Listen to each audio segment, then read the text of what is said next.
Bonjour, Asdinaz, athlète Adidas et membre de l'équipe de France d'athlétisme. Aujourd'hui, je réponds aux questions de Onyx pour le premier épisode de Run to Paris. Alors, ce record, j'avais toujours dans un coin de la tête d'aller chercher. Surtout, c'est un record de Midi Bala.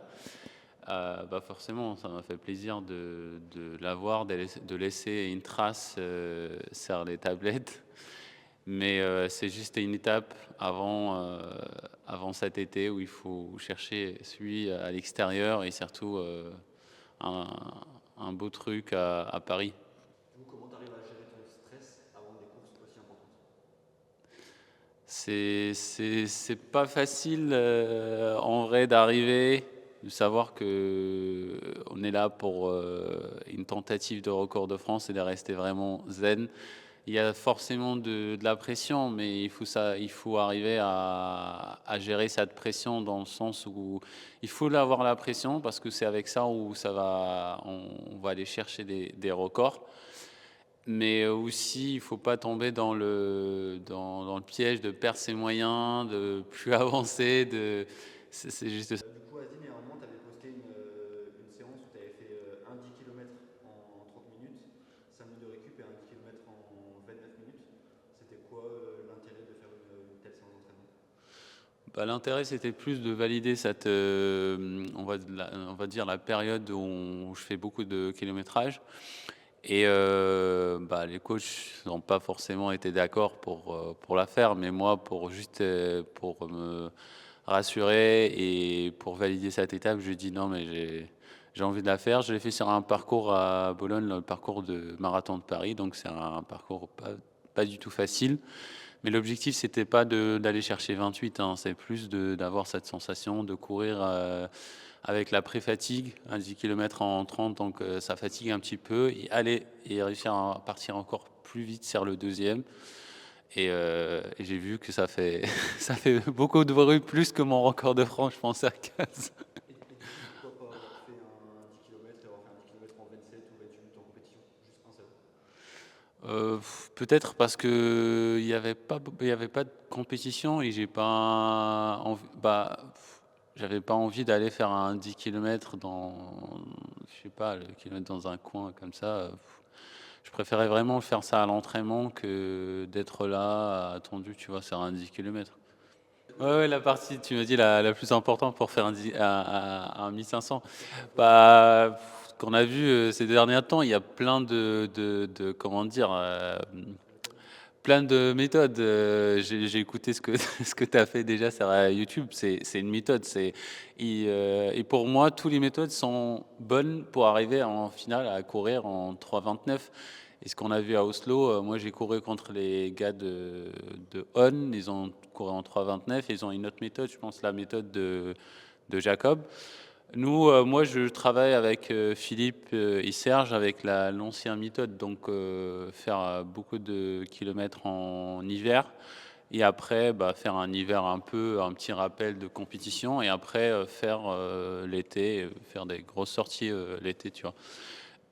Et, euh, et la question. Bah, pour retrouver, en fait, quelle est la partie Ah, La, d'entraînement la- la plus importante? la plus importante, pour moi, toutes les parties sont importantes dans la prépa 1500. Donc, il faut faire beaucoup de kilomètres et aussi de la muscule pour être bien gailé. Parce qu'un dernier 100 mètres d'un 15, il faut être vraiment bien pour réussir à courir en 13 secondes maintenant. Je pense même moins de 13 si tu veux faire une médaille. Et après, il y a la partie aussi vitesse. Ce qu'on a fait l'année dernière avec mes coachs, on a mis un peu l'accent sur cette partie-là, Le 800 du coup? sur le 800, ouais. Et ça a marché. Alors, comment explique cela? Moi, j'ai commencé avec un premier titre champion de France sur semi-marathon. Je viens du long. Du coup, j'avais déjà la caisse, on va dire, c'était juste des rappels et comment dire, le- la caisse appelle la vitesse et il faut juste la travailler. Et après, j'ai gardé ces habitudes-là de faire beaucoup de kilomètres, pas pendant la période des compétitions ou la période où je fais beaucoup de spécifiques, mais quand même, je garde toujours.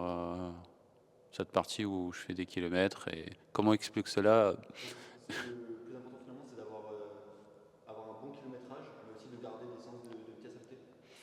Oui, mais sans tomber dans le piège de faire 180 km dans la semaine avec des séances spécifiques, parce que je trouve qu'il y a aucun intérêt. Après, il y a comme on a dit, il y a d'autres méthodes à faire beaucoup de kilométrage avec beaucoup de seuils, tout ça. Moi, je connais pas très bien comment ça marche, mais Et finalement, tu t'entraînes quasiment pas du tout avec les lactates.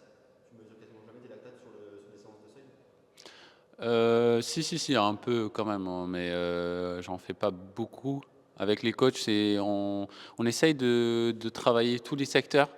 Donc on travaille secteur 5000, 3000, 15 et 800 aussi dans la période de préparation pour être vraiment polyvalent et être fort sur tous les secteurs. Mais je fais pas beaucoup de seuil. Ok. Ouais. Du coup, Asdin, qu'est-ce que tu penses, qu'est-ce qui t'a manqué à Budapest cet été pour faire un podium, pour faire ton premier podium mondial et battre les meilleurs? Bah, qu'est-ce qui m'a manqué? Je veux pas chercher des excuses, hein. J'ai bien couru l'été dernier, j'étais parmi les meilleurs. Après 10 jours avant les championnats du monde, bah, j'avais une petite blessure qui m'a un peu empêché de, comment dire, de valider ce travail encore, de travailler pour préparer les championnats du monde. On a levé un peu le pied parce que on n'avait pas le choix, c'était soit on lève le pied et on va au championnat du monde, soit on fait pas le championnat du monde. Mais quand même, je suis super content déjà de faire une finale et surtout en finale, à 200 mètres de l'arrivée, j'étais toujours sur le podium. Et en finale, j'ai tenté, en fait, c'est une course à refaire, je le refais pareil.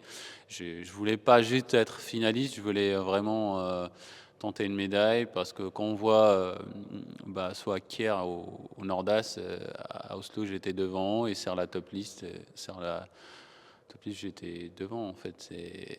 On avait tous une carte à jouer, on était tous capables de faire une médaille finalement. Il y a les Jeux Olympiques de Paris qui approchent dans quelques mois. Est-ce que la médaille olympique elle est dans un coin de ta tête? Est-ce que tu y crois? Ah bah forcément, on y croit, sinon je serais pas là à l'entraînement.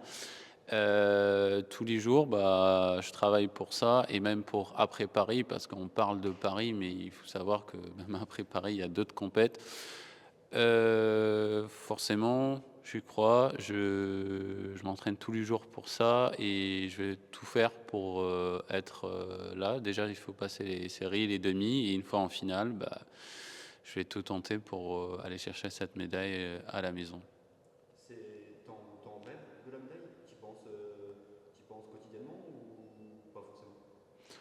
Bah, je pense pas tous les jours, mais c'est dans un coin de ma tête. Et c'est des. Aujourd'hui, j'essaye de gérer vraiment ça étape par étape. Donc là, comme on l'a dit, la salle et après les compètes un peu en plein air et une fois les Europes et après les Jeux, j'essaye de pas aller un peu trop vite, de penser que aux Jeux parce que faut passer déjà des étapes et arriver en forme au jeu. Qu'est-ce que tu aimes le plus dans la compétition à haut niveau? Qu'est-ce que j'aime le plus, on va dire, bah, déjà de présenter la France, présenter aussi, bah, défendre les couleurs de la France en premier temps. Après, en dehors des compétitions internationales, bah, cette adrénaline d'arriver comment dire, sur le départ, bah, l'échauffement avant, de voir les concurrents et tout, et aussi cette bataille sur un 1500 mètres.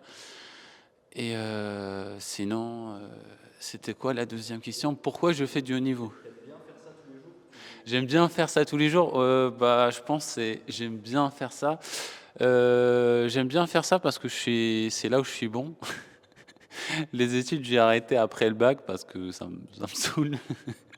Du coup, je trouve que le haut niveau, ça me va. Bah, la première fois, je faisais pas que du haut niveau. J'avais un niveau régional, après national, et après, j'ai réussi à être international, mais Et à un sinon. moment où tu as travaillé à côté, si je me rappelle bien, tu travailles à côté, en même temps tu t'entraînais, Bah, avant d'arriver à ce top niveau-là?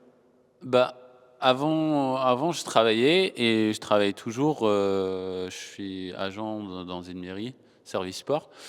Et avant Tokyo, j'ai pris 6 mois sans solde parce que pour préparer Tokyo, c'était un pari. J'ai dit, il faut prendre 6 mois, il faut partir à l'entraînement et tenter un truc, les minima pour les Jeux. Et ça a passé. Et à partir de là, j'ai passé le cap et j'étais aidé parce que pour faire du haut niveau, il faut faire les minima. Et pour faire les minima, bah, il faut faire des sacrifices. Et c'est comme ça en Et tu France. penses que ça aurait été impossible de concilier les deux, être athlète du coup à très haut niveau et de continuer à travailler à côté? Non, c'est impossible, pour moi. Pour moi, c'est impossible. On peut pas faire du haut niveau et à côté travailler parce que quand tu as 2 entraînements par jour, tu dois faire une sieste et tu dois aller voir un kiné, je sais pas où on va placer les 7 heures de travail. Ouais. Et il n'y a jamais des moments où tu as envie de. T'es fatigué, t'en as marre, t'as envie d'arrêter? Ça te passe jamais, il n'y a jamais des moments où tu as envie d'arrêter? J'ai envie d'arrêter, non, parce que je me dis bah, forcément, il y a des fois, on a des coups de mou, mais après, à un moment, tu te dis, c'est ton travail, c'est ce que j'aime faire et c'est tout. Après, heu, on est payé pour ça, on est soutenu pour ça aussi, c'est notre travail et moi, je le fais tous les jours, et j'ai de la chance déjà de faire un travail que j'aime. Du coup, est-ce que tu as déjà, quel est ton kilométrage par semaine en général en pleine saison? Combien tu cours de kilomètres par semaine? Je cours entre 150, bah, pardon. Alors, je cours entre 120 et 150, max, des fois 160. Heu, Pas d'importance vraiment au kilométrage, un petit peu au début de la saison parce que c'est la période où on fait beaucoup de kilométrage, seuil et pour, travailler ce secteur-là, bah, forcément, il faut faire des kilomètres. Mais une fois je passe, à partir du janvier où je passe sur la période où je fais du spécifique, je pense que je suis à 120-135 et c'était quoi la Donc question? c'est important de réduire finalement, c'est important de réduire le kilométrage selon toi quand tu arrives juste avant les compétitions? Ah bah oui, c'est important de réduire, le kilométrage juste avant les compétitions, pour arriver frais parce que si on arrive avec, 130 kilomètres dans la semaine et d'arriver à Liévin, je pense pas que j'aurais fait le record de France. Merci à tous de m'avoir écouté. Je vous donne rendez-vous à Glasgow pour les championnats du monde en salle. À très bientôt.